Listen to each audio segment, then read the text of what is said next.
the pill. Role of bioinformatics in peptide-based drug design and its serum stability. Welcome to our channel. Today, we're diving into the fascinating world of peptide-based drug design and the crucial role bioinformatics plays in enhancing their serum stability. First off, let's talk about peptides. These are short chains of amino acids, typically ranging from 2 to 50 units long, linked together by peptide bonds. They have significant biological and therapeutic activities, making them valuable in treating various diseases. However, their journey from the lab to the pharmacy isn't without challenges. Peptides are prone to degradation, both chemically and physically. They can suffer from oxidation, hydrolysis, and even changes in their structure that lead to aggregation. This degradation can severely affect their therapeutic effectiveness. Therefore, developing stable formulations is essential to ensure that these peptides remain effective over time. This is where bioinformatics comes into play. Bioinformatics provides powerful tools and strategies to optimize peptide drug design. For instance, by utilizing computational models, scientists can predict how modifications to a peptide structure can enhance its stability and bioavailability. One common approach is modifying the terminal amino acids of peptides. By using diamino acids or adding chemical groups like glycosylation, sulfation, or pegylation, researchers can significantly improve a peptide's serum stability. Pegylation, for example, involves attaching polyethylene glycol to a peptide, which helps reduce its immunogenicity and increases its solubility in water. To assess serum stability, scientists often employ techniques like reverse phase high-performance liquid chromatography, or RPHPLC, and mass spectrometry. These methods allow researchers to analyze how peptides degrade in human plasma, providing insights into their stability and effectiveness. Now, let's take a moment to consider the strengths, weaknesses, opportunities, and threats, commonly known as a SWOT analysis, of peptide-based drugs. Strengths include their low toxicity and high selectivity for targets.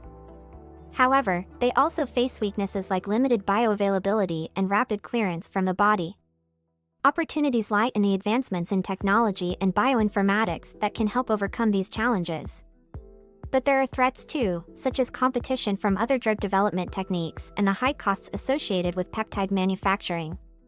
Next, let's explore the essential points to consider when designing these systems and take a closer look at a powerful analytical tool known as SWOT analysis. First off, what are peptide-based delivery systems? Simply put, these systems utilize peptides, short chains of amino acids, as therapeutic agents. They're gaining traction in various therapeutic areas due to their unique advantages. Peptides have a broad range of targets, low toxicity, high diversity, and impressive potency.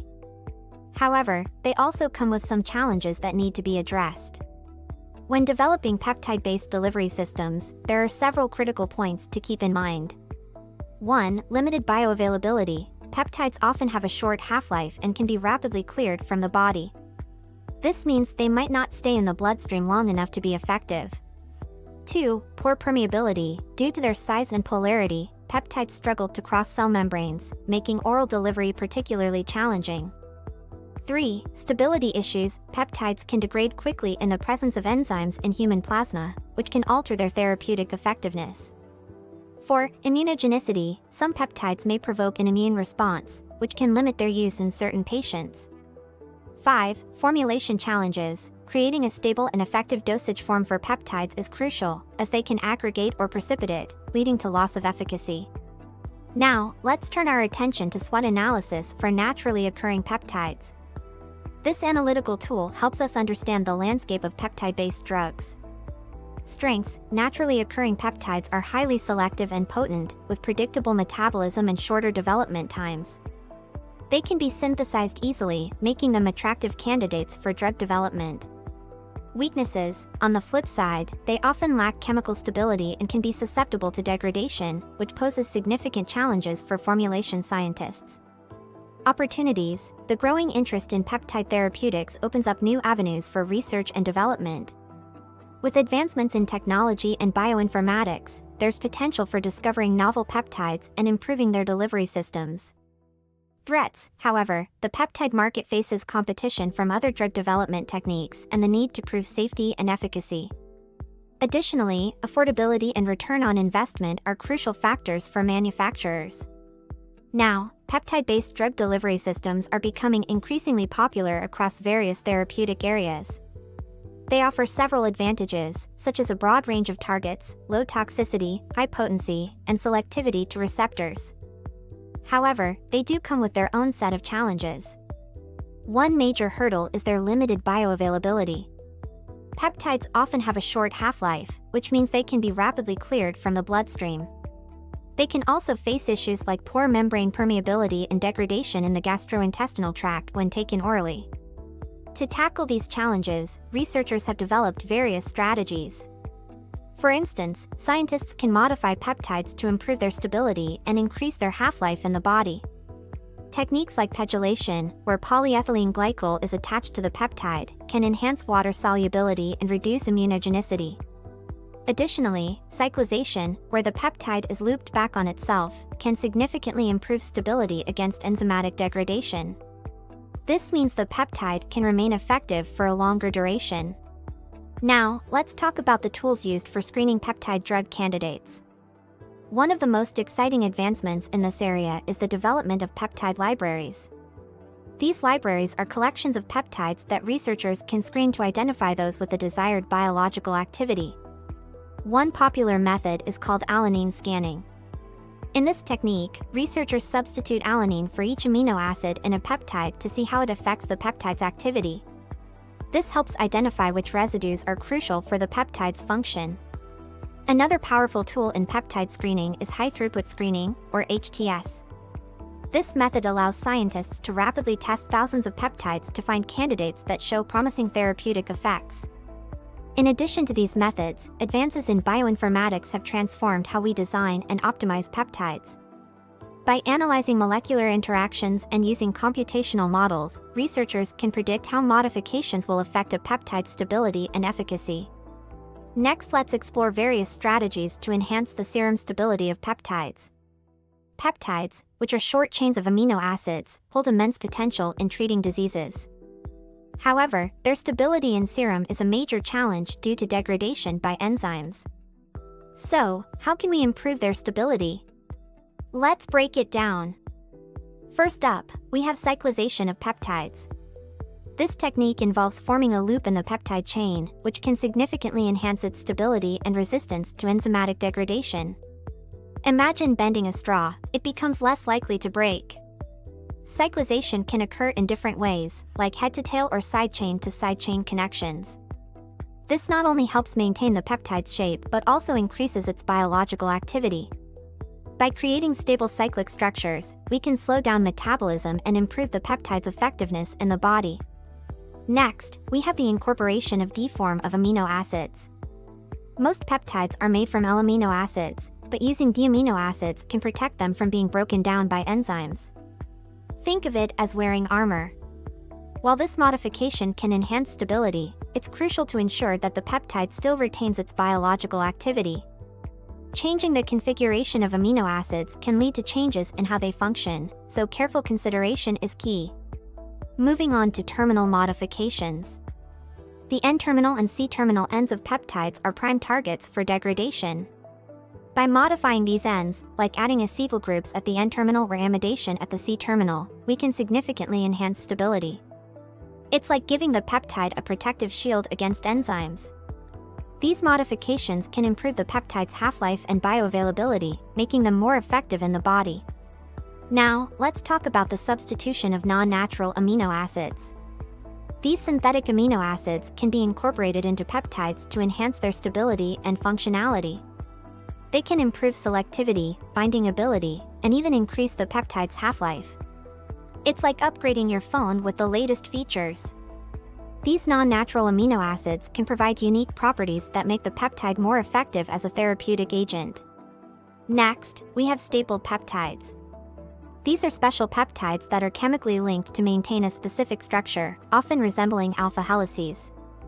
This stabilization not only improves their resistance to degradation but also enhances their ability to interact with biological targets. Stapled peptides have shown promising results in increasing biological activity and potency, making them exciting candidates for drug development. Finally, let's discuss the synthesis of stable peptides. The process often involves solid-phase peptide synthesis, where the peptide is built step by step. Techniques like ring-closing metathesis or lactamization are used to create the stables that lock the peptide in place.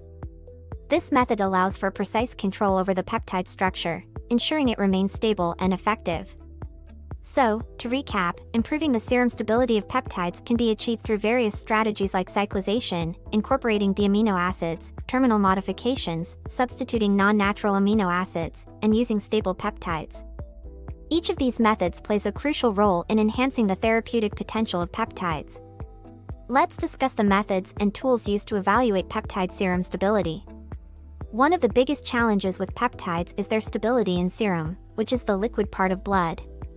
Why is serum stability important? Well, peptides can degrade quickly in the presence of enzymes found in serum, which can affect their therapeutic effectiveness. So, how do scientists evaluate this stability? Let's break it down. The first method we'll discuss is reverse-phase high-performance liquid chromatography, or RPHPLC for short.